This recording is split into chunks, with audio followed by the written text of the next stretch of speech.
Government figures suggest that the average family in this country these days spends only £30 to £40 a week on food.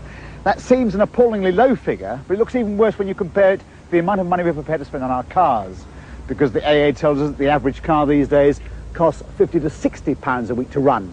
Those are, of course, average figures, so you can't draw too many conclusions, but it does show the kind of sacrifice that people are prepared to make in order to have the mobility that comes from having a set of wheels. Of course, one way of reducing that expenditure is to buy at the very bottom of the market. So away with BMWs and all that sort of glamour, and we're going to look at the 4 cheapest family cars you can buy. As it happens, they all come from Eastern Bloc countries, and they sell themselves basically on the marketing pitch. You can buy a new car for roughly the cost of a second-hand one. But does that claim really bear closer scrutiny?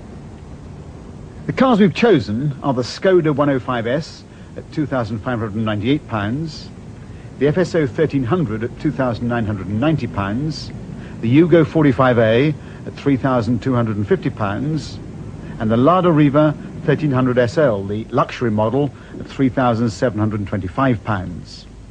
Virtually the only Western alternatives to approach these prices are the Citroën 2CV at £3,095 and the 750cc Fiat Panda at £3,490, both of which are really too small to be considered as family cars.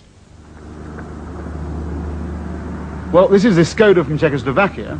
It's very similar to a late 1950s rear-engine Renault design, so we're really talking about 30-year-old technology.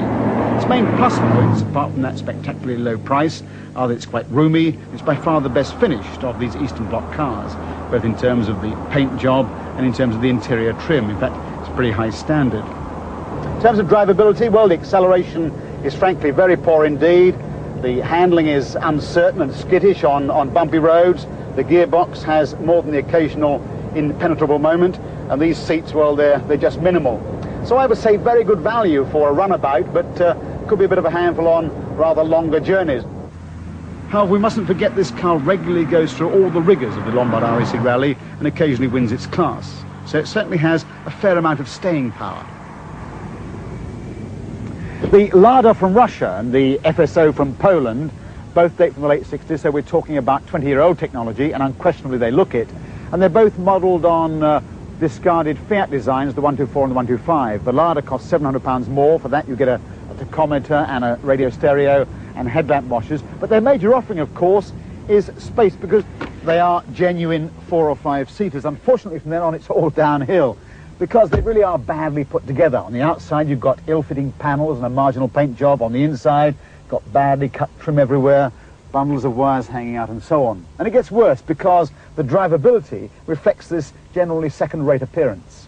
The FSO is basically very similar, very dated in appearance, both inside and out. The dashboard in particular has a sort of late 1950s look about it. So there it is, the Lada and the Polski come off rather badly in this comparison, whereas the Yugo and the Skoda are rather better value for money. The major point, of course, being these cars are not simply dated in appearance, they're 10 to 20 years out of date at least in terms of technology.